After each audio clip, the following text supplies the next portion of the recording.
Bonjour, bonsoir à tout le monde qui est sur la chaîne là. Si vous êtes abonné, merci. Et si vous pouvez faire, profitez, abonner. Et pas oublier de cliquer sur la cloche notification pour prochaine vidéo pour qu'à connaître. Et l'offre une vidéo, partagez avec vos amis sur Facebook et tout partout qui possible. Gardez, demoiselles, ça gardez, gardez, monsieur, gardez les gens, gardez, oh, et puis regardez, pas abonner, non, just abonner et puis cliquez sur cloche notification.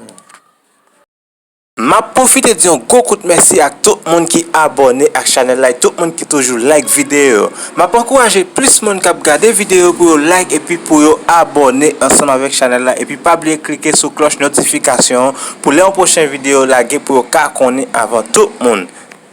An nou te konen Speedom pral pase misye test la. Epi test la ki sa liye? Epi Speedom pral fe kom si se lot moun ki pran misye epi ap model pou Phantom 508 la.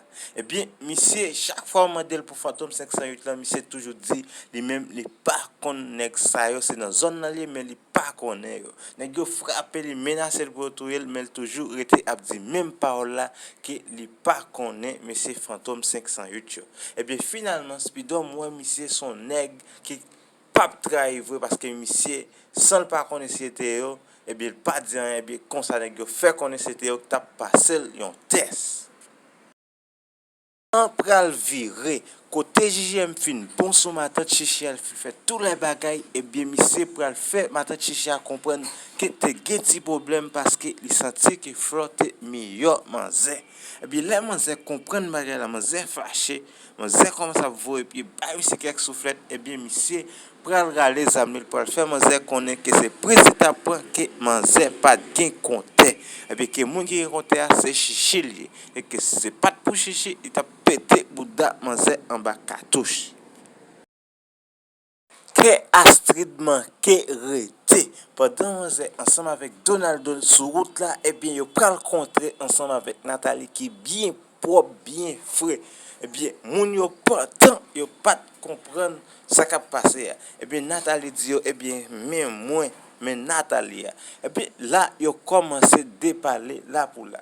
Kote ap di Nathalie, yo te tende se parti lte parti ki lèl getan entre. Ebyen Nathalie di se matin mwen entre la. Ebyen pendant Nathalie ap prale telefoni, ebyen yo panse se zam yo getan ap bete, yo pre pou pete kouri. Ebyen Nathalie di yo pa gen danje, Nathalie nte konen ye ya, se pa li menm ki la. Ebyen yo deside pou yo kontinye chemen yo. Kote Astrid profite di Nathalie, ebyen mta souete ko chanje vwe, paske prochaine fois, c'est pas même côté tu allé ou aller, c'est en l'autre côté ou prale. La nap gade Jimmy kap mache nan route la bien propre sans li pat konnen a ki sa li pral renkontre.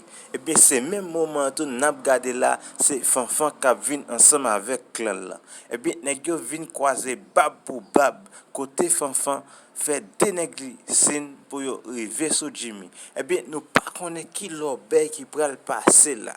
Est-ce que Jimmy après mettre Fanfan salte fait là ou bien est-ce que Fanfan a bon sou Jimmy encore? Ebyen si nou ta besoin qu'on reste là, ebyen c'est red branché pour suivre reste épisode yo.